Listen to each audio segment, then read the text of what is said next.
Halo guys, ini pembelajaran 1 dibuat oleh Siti Junita, dosen pengampu Saktian Dwi Hartantri MPD.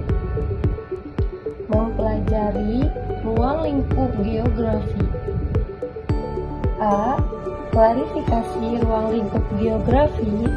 Ruang lingkup geografi dapat dibagi menjadi 3 bagian, yaitu distribusi dan hubungan timbal balik antara manusia di permukaan bumi dengan aspek-aspek keruangan, pemukiman penduduk, dan kegunaan dari bumi.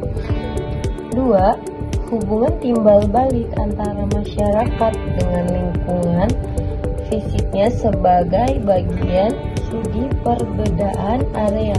Yang ketiga, kerangka kerja regional dan analisis wilayah secara spesifik. G. Geografi fisik. Geografi fisik adalah ilmu yang mempelajari semua kondisi fisik pada peristiwa atau fenomena yang terjadi di pemukiman bumi.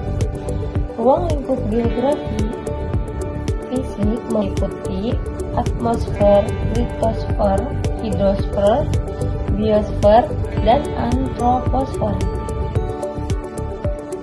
Yang pertama, atmosfer. Atmosfer adalah lapisan udara yang menyelimuti bumi secara menyeluruh dengan ketebalan lebih dari 650 km.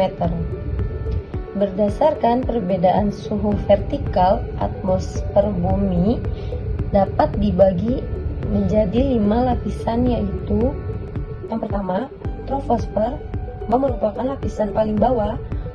Yang kedua, stratosfer merupakan bagian yang berada di atas lapisan troposfer.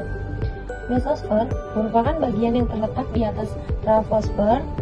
Yang keempat, termosfer merupakan bagian yang berada di atas mesopause.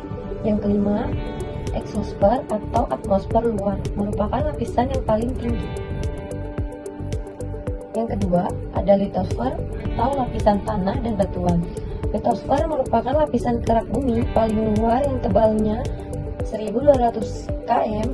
Menurut ahli geologi, litosfer tersusun atas 2 lapisan, yaitu kerak bumi seluruh yang tebalnya sekitar 50-100 km. Dalam bumi tersusun berbagai lapisan, yaitu ada barisfer, yaitu lapisan inti yang merupakan bahan padat yang tersusun sekitar 3.470 km. Yang B, pengantara atau astenosfer, yaitu lapisan yang mempunyai ketebalan sekitar 2.900 K. Yang C, litosfer, yaitu lapisan yang terletak di atas lapisan pengantara dengan kedalaman 30-70 km. Yang ketiga, hidrosfer. Lapisan hidrosfer, air permukaan bumi, merupakan lapisan yang luas dibandingkan dengan daratan. Air adalah senyawa gabungan 2 atom hidrogen dengan 1 atom oksigen menjadi H2O.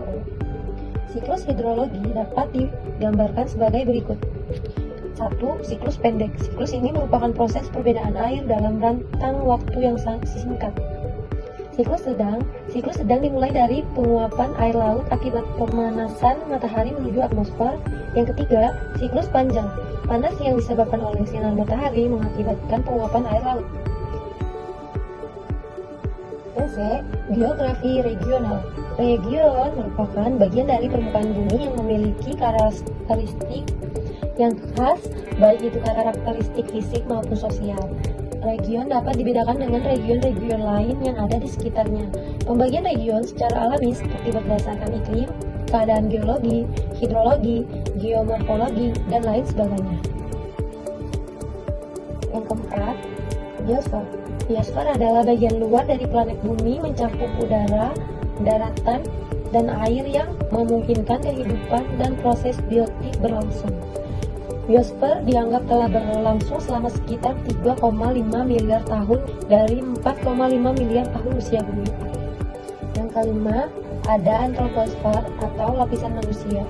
Geografi memandang bumi sebagai habitat manusia, yaitu sebagai tempat tinggal manusia. Sebenarnya, yang ditempati oleh manusia di permukaan bumi adalah kulit bumi yang perbandingannya dengan bola bumi secara relatif lebih tipis daripada kulit telur. B. Geografi sosial. Pengertian dari geografi sosial adalah ruang lingkup ilmu geografi yang mempelajari tentang segala aktivitas manusia lengkap dengan interaksi dengan lingkungan sekitarnya. Ruang lingkup dari geografi sosial meliputi lingkungan ekonomi, lingkungan budaya, dan lingkungan sosial. Contoh dari geografi sosial adalah 1. Pengaruh tingkat kesuburan tanah terdapat kegiatan ekonomi masyarakat. Yang kedua, kepadatan penduduk di suatu daerah terkait relief permukaan tanah. Yang kehidupan di atas permukaan bumi. Kehidupan di atas permukaan bumi tidak lepas dari interaksi baik itu interaksi antara makhluk hidup dengan lingkungan, termasuk di dalamnya yaitu manusia, hewan, dan tumbuhan, segala unsur abiotik seperti tanah, batu, air, udara, dan lain sebagainya. F. Hubungan manusia dengan lingkungan alam. Semua makhluk hidup, termasuk manusia, merupakan bagian dari lingkungan hidup.